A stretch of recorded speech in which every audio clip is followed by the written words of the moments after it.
A psychologist's view: why you mustn't chase in relationships. This behavior is deeper than you think. In my clinic, I see people chase all sorts of things. They chase the next big business venture, the next drug high, the big win, the next great relationship, and on it goes. Chasing has been associated with a need for dopamine.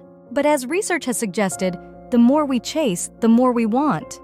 Since there is no saturation point, you will at some point find yourself chasing for the sake of the high provided by the chasing itself. When chasing happens in a relationship, it is rarely a sign that you are part of a balanced and mutually satisfying relationship. Rather, it tends to be symptomatic of imbalance, mixed messages, and, more often than not, at least one person who is failing to see their own worth. In this brief article, I'm hoping to help I can persuade a few such people to take control of their behavior and channel their energy into relationships where there is no need for chasing. These are relationships that will nourish you and be reflective of your emotional investment. Some similarities to the field of addiction.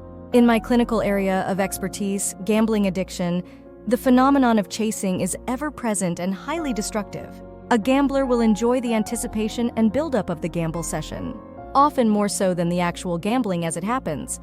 While gambling, there might be a win, which means the addicted gambler gets excited about the win but simultaneously craves a continuation of the high. Alternatively, there will be a loss, in which case the loss typically triggers negative sensations that also will give rise to a desire to avoid and numb the feeling with further gambling. There will also be an increasing desperation to get back what was lost. This, plus the thrill of the unpredictable outcome, will keep people locked in a loop where they gamble more to end their gambling problems. The mind will construct clever reasons as to why it makes sense to try one more time. Any attempt to disrupt the gambling mid-cycle will likely give rise to unpleasant cravings. This experience in itself is hard to sit with, and hence the draw to re-engage in the activity of gambling feels temporarily like a more sensible thing to do. When you chase in relationships, you fail to see the woods for the trees. In the context of relationships, you will find that the chasing behaviors end up taking on a life of its own. Chasing here can equate to calling, texting, emailing, and/or obsessing about someone from whom you have either had a bit of attention or in some situations a full-on relationship, but one that is not fully reciprocated. You might even have experienced the loss of a relationship, but often without the opportunity of closure or understanding. As discussed in previous articles I wrote on Medium, the intermittent reinforcement provided by unpredictable or lopsided relationships can spur the chase on even more. Deeper reasons for chasing. 1. Lack of self-worth induces chasing and also maintains the need for it. When you chase, you risk overvaluing the person you chase simply because of the highs and lows you experience whilst bidding for their attention. In the early phase of a relationship, we can kind of understand that the anxious anticipation of a text, initiative for a date, etc. can be a bit exciting.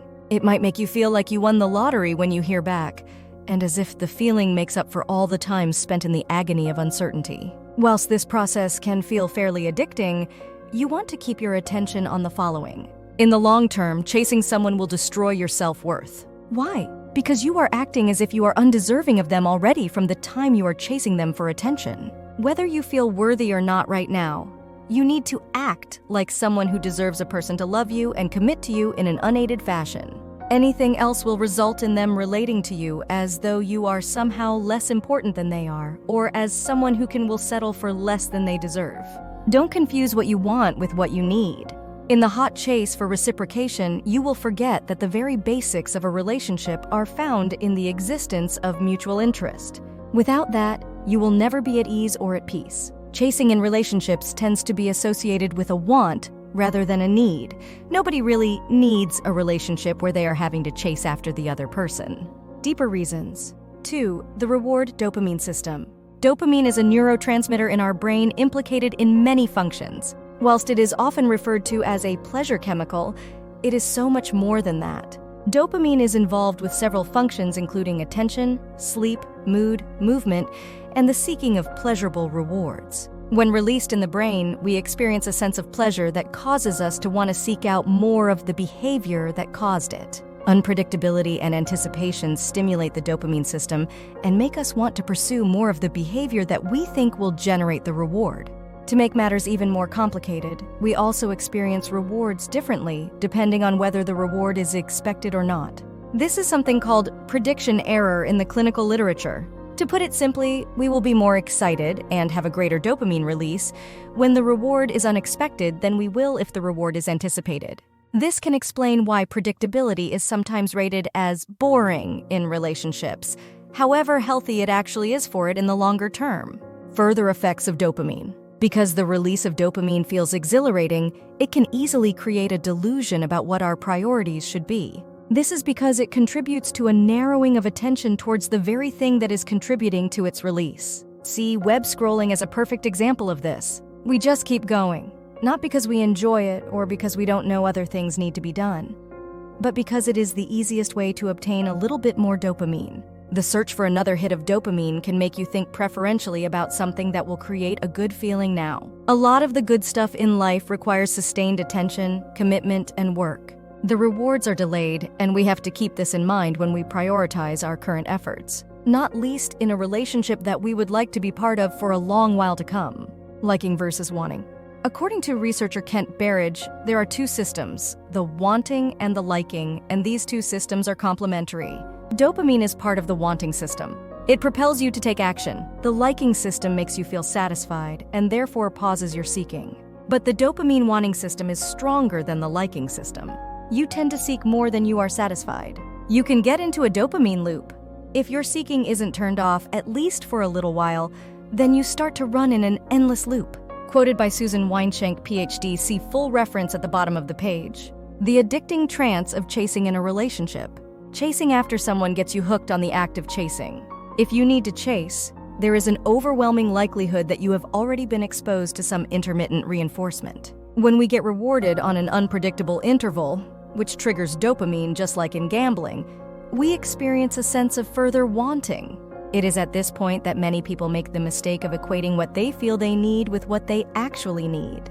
In reality, the very fact that someone is being wishy-washy or uncertain in their commitment to you should be a turn-off, not a culprit for an extended chase. Their unpredictability ends up being like gasoline to the fire of your obsession. Similarly, to gamblers who develop cognitive distortions about their degree of control over the machine, you might just start believing that it is you rather than them that needs to find the magic combination that will unlock their true love for you. Ending the chase? No matter how great a person they are. Please note, I am not saying that the person you are chasing might not be fantastic in every way, but if they are not into you or fully committed to you, you may still have a problem. The fact you have to chase them means you are making them too important to you. A bit like chasing likes on, say, Instagram, you will realize soon enough that there is no saturation point. You are fueling a greed of the mind that will only grow bigger and more powerful the more it gets fed. It can cause a delusion as to what is actually a priority versus what is just a chase for another hit. End the chase now and know that you are doing something that will guarantee that you take your control back. Instead, keep your attention on the bottom line. A relationship is the natural result of two people who organically wish to be with one another. Chasing losses in love is the equivalent of chasing a falling knife in a crypto chart. It will be highly unlikely to end well. Whilst dopamine certainly facilitates the initial falling, in love with powerful feelings it gives rise to, do not confuse the feeling of dopamine rewards for love in the context of long-term relationships. A long-term relationship can, of course, give rise to many spikes of dopamine, however, requires a lot more than that.